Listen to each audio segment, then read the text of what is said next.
Os comentários do empresário Roberto Cavalcante aqui nos estúdios. Vamos falar de uma coisa mais amena. Vamos falar do início da primavera, que é uma bela estação. Hoje, coincidentemente, o dia de hoje, 22 de setembro, nós estamos abrindo no hemisfério sul a primavera, no hemisfério norte o outono. Na verdade, se você estiver programado para ir a algum país do hemisfério norte, você tem que levar roupas mais agasalhadas. Se você estiver no hemisfério sul, você vai ter a tranquilidade de andar como nós andamos aqui na Paraíba, que é talvez um dos melhores climas que se tenha, porque é extremamente estável. Exatamente. E o senhor sempre faz alguns registros fotográficos, né, da natureza, né, da Paraíba, de João Pessoa. Vou trazer aqui uma foto, o nascer do sol. Uma foto de Roberto Cavalcante? É nossa foto, é um momento muito interessante, que isso acontece em frações de segundos, porque o espaço exatamente entre a linha do horizonte do oceano e uma camada de nuvens, e na verdade mostra que nós estamos na beira-mar, nós estamos realmente comemorando o início da primavera. Em contraposição, se você estiver, digamos, a 100 quilômetros da beira-mar em diante, você está entrando no agreste, entrando no sertão, entrando nas diversas regiões do interior da Paraíba ou do Nordeste como um todo, é a inversão. Um dia lindo, de um amanhecer lindo no sertão, no interior, é um dia nublado. E um dia lindo na costa, na beira-mar, é um dia de sol. É um tempo diferente para cada situação, né? Isso é uma das coisas fantásticas da vida, né? A vida traz essas compensações, traz essas diferenças, que às vezes para você, é você mesmo, é o próprio cidadão. Se ele estiver geograficamente 100 metros numa posição, 100 quilômetros numa posição e 100 quilômetros em outra posição, ele mesmo já vai fazer uma reanálise de o que é que ele está achando como um dia bonito. Claro que a gente trouxe aqui essa foto para contemplar não só a habilidade do fotógrafo, mas também a questão do tempo, né? O sol, a coloração do sol é outra, e aí os ipês também têm uma floração muito bonita nessa época, né? Já é uma marca da primavera. Exatamente. Eu gostaria de acoplar aí o dia de hoje, 22 de setembro, com ontem, 21 de setembro. E pegar carona no significado, para mim, do 21 de setembro como dia da árvore. É supostamente uma coisa singela, uma coisa frágil, porém é importantíssimo, porque uma coisa é o discurso teórico. Se assiste muito hoje o assunto ecologia, sustentabilidade, meio ambiente e tal. Mas eu, menino pequeno, recebia na escola ou um envelope com as sementes ou uma mudazinha de planta para levar para casa no dia da árvore, para plantar em casa. Tive o prazer de, com meu pai, junto com meu pai, eu devia ser menino aí de 5, 6 anos, plantarmos árvores no dia da árvore e depois, passados tempos, colher frutos dessas árvores plantadas.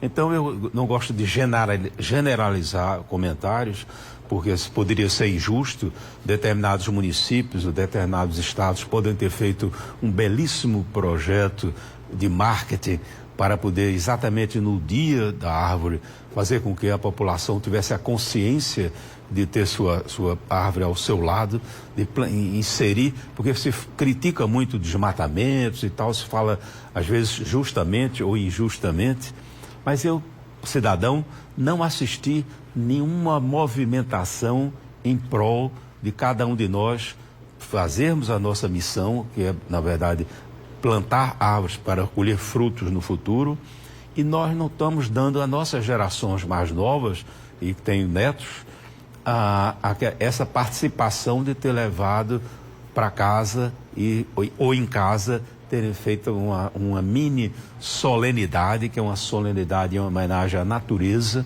de fazer com que houvessem esses plantios de árvore. Muitas vezes nós temos casinhas no interior, o seu entorno não tem nada. E não é por falta d'água, no Nordeste, porque assiste a bacia d'água às vezes ser jogada no terreiro da casa e não convergindo para um depósito, convergindo para uma fruteira que esteja necessitando de ser aguada. Não é a consciência de cada cidadão, de cada família, de que deva incentivar o culto às árvores. Nas cidades do interior, pelo menos na minha época de criança lá em Sapé, quando se construía uma casa, uma das primeiras coisas que pensava era colocar uma, duas árvores na frente da casa, na calçada, na frente da casa. Uma das casas que eu morei, de meus pais, meu pai construiu num terreno ao lado de uma casa que ele casou, tinha ganho 2 lotes da minha avó materna, e papai construiu uma casa para casar, e depois, já com alguns anos de casado, já mais de 15 anos de casado, construiu uma outra casa e num terreno ao lado. E nesse terreno tinha um sapotizeiro belíssimo e extremamente vigoroso no tocante aos sapotis que nos proporcionava. Mas papai fez o projeto e pediu ao arquiteto à época, a casa tinha um dente para abrigar e poupar e que essa árvore não fosse derrubada. E eu fui criado colhendo esses sapotis. E o cheiro era bom, que foram da época da minha avó.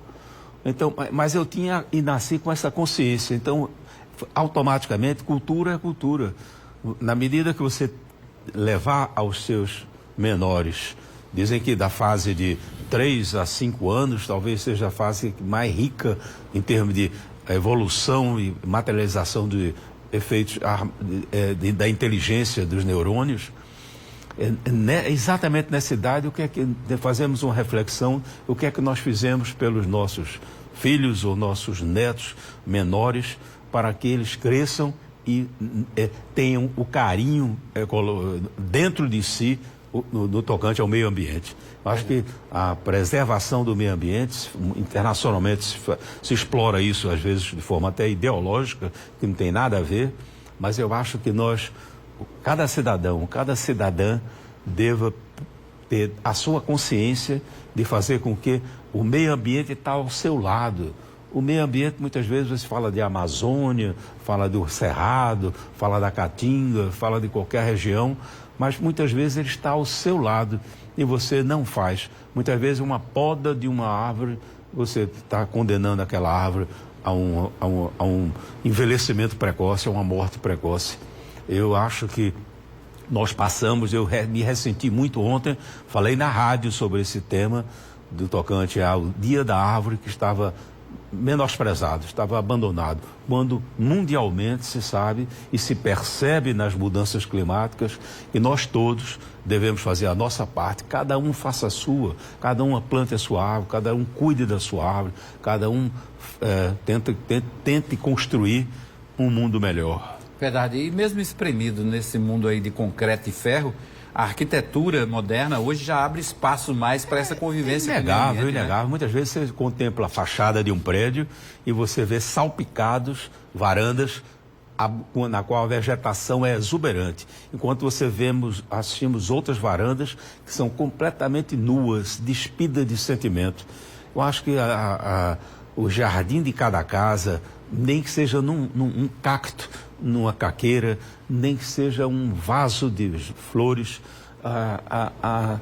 ali está você, a sua análise, a sua radiografia de quem você é no tocante aos seus sentimentos, a sua consciência social, a sua consciência ecológica. Tá? Às vezes na varanda da sua casa. Ok, doutor Roberto Cavalcante, mais uma vez, muito obrigado. Quinta-feira de novo aqui no Correio Debate. E como sempre, o tempo passa. Voa. Verdade. Bom, e hoje...